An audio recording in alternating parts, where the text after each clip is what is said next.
Good morning, everyone. Bob here, and welcome to my compost pit. I'm sitting in the far corner of my yard on some stone blocks that surround a bunch of dirt. Here's the dirt.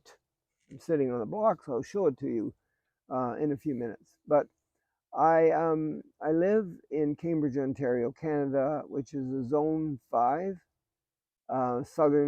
southwestern Ontario, near Toronto, Lake Erie, Lake Ontario, that area there. And I'm in love with plants and nature and the environment, and I'm doing my best um, to save the world, uh, save the water, and save money. So years ago, maybe 20, 30 years ago, I bought one of those plastic containers that was so wide and so high, and it was black, and it had a lid, and I could throw some dirt in there, and then I could take my vegetable scraps and throw them in, and it would all break down. It was nice and warm, and turn into nice rich soil, and I could use it on my house plants, and I could use it on the plants in my yard. And that, I soon found out, wasn't enough for me. I needed more compost. I had a bigger yard in those days with lots of plants that needed rich soil to grow really, really healthy, and I had a lot of house plants. So I decided to build this compost pit, which is made up of the vegetable scraps that I have in my house that I collect after every meal, and I make sure that there's no fat in that collection of material. And then I bring the little green bin down here and I dump it in the dirt and I cover it over, um, and it turns into a rich uh, substance that I can use on my house plants and on my garden plants. I think I'm doing my bit to save the landfill sites and to save the environment. I'm certainly saving water, and I'm saving money. And you can do this too. But anyway, it's near the end of August, early September. School's about to start, and believe it or not, today is going to be 30 degrees centigrade, around 80 to 90 degrees Fahrenheit. It's going to be like that all week. But the world is so unpredictable in terms of the environment that it could get really cold quickly, and I could get frost. So all the house plants that I have been sitting in my yard. I can show you those in a few minutes too. Um, Enjoying the outdoors, and it's time for me to bring them back in the house. So I take them one at a time down here to my compost area, and I take the soil out, and I wash the roots, and I trim the plant, and I clean the pots, and then I use my compost soil, and I refill everything, and give it a little shower, the plant, and bring it into the house and set it where it's going to love it for the winter. Because here where I live, you could get snow in October, and it could stay until April. It could, and usually does. So the house plants need to be protected from the cold weather, the frost, and so they'll be um, joining me at the compost pit sometimes, probably next week. It'll take me a good week because I have quite a number of them, and I'll be bringing them in one at a time. And as I grow older, I'm 77 years old, and my wife loves to do this too. So the two of us work together as a team, and we enjoy this, and the plants love it. So I've got a stack of, it's called Black Earth topsoil.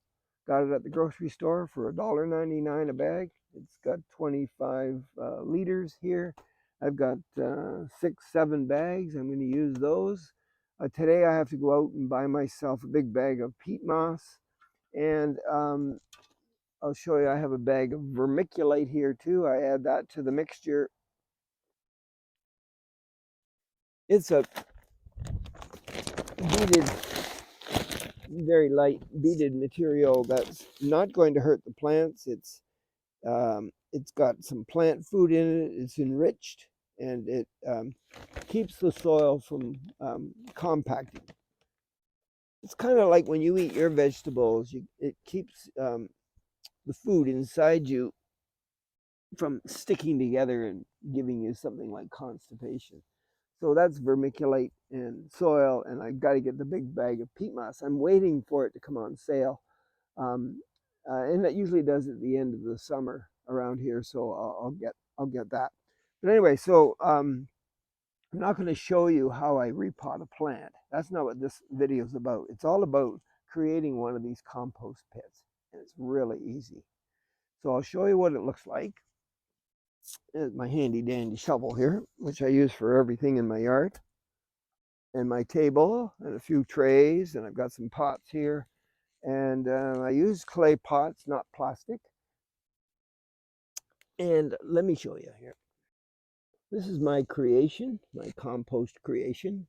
Notice the stones, just one, maybe 2 stones high. I guess I buried the first layer of stones down in the ground a little bit to make it a little bit more strong.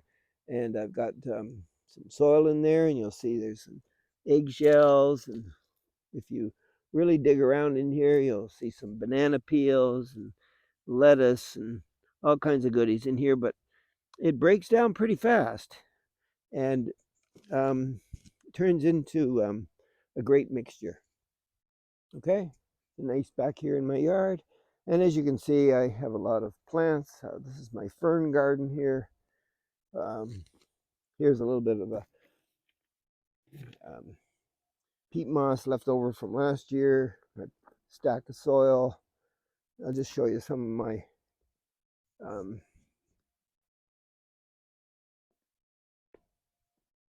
house plants, like the coleus, for example.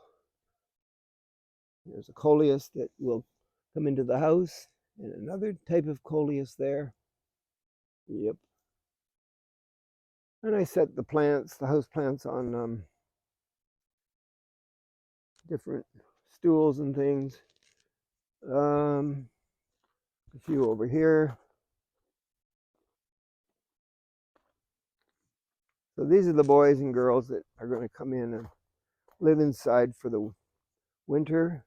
Spider plants are good. They purify the air. Look at the size of that thing. It wasn't that big when it came out at the end of May. Nope, but it likes it out here in the shade. Some tropical plants, my bougainvillea, my fig tree here, and another coleus, and a purple heart, another giant that I have that I've had for about 20 years. It's a Norfolk pine. It has to be in the house. And my beautiful, beautiful tropical plant here that has never flowered so much as it has this year. Anyway, there's lots more around the yard. I just wanted to show you those. And you can see that I have a lot of plants like smoke bushes and beautiful wigalias and vegetables, peppers and parsley and thyme, and there's a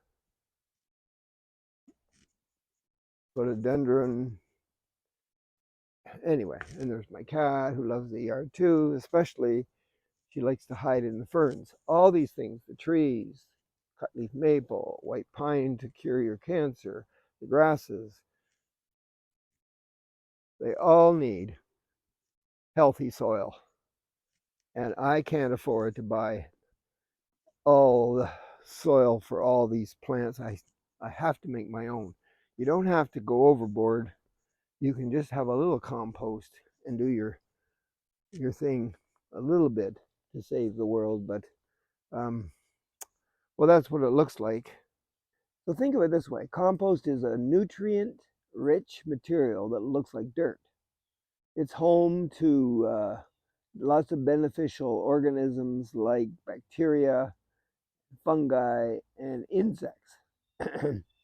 And they live in the soil, and when you put in your vegetable scraps, they break it down and turn it into more soil or dirt. Okay? It's great for indoor plants and outdoor plants. Uh, you only need some cheap soil, nothing too expensive, and some from the grocery store, and some vermiculite to help with the compact problems that the soil sometimes um, gets into, those kinds of conditions when it gets a lot of water. And don't forget, there's got to be drainage in your pots too. There's got to be a hole in the bottom of a few little stones, and then you put your soil in and your plant around that. You don't want it to be smothered or compacted too much. And you won't have to buy that expensive fertilizer or pesticides that you sometimes get when you get those mixtures to feed your plants. You'll save money, you'll save water, you'll save the environment in many ways. And you'll have fun doing it too. You'll become one with nature. It's kind of like forest bathing. You know how you go for a walk in the woods or ride on your bike through the trails? Well, you'll be outside a lot. Surround yourself with plants. Be smart about this. Um, get the plants that are going to help you when you're in the yard and you're breathing. Okay? You'll have shade that you're going to need on those hot days.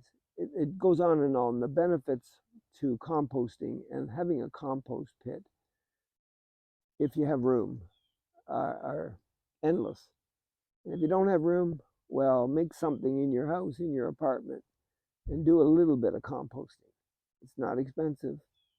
Have a good one. I'll be watching for you.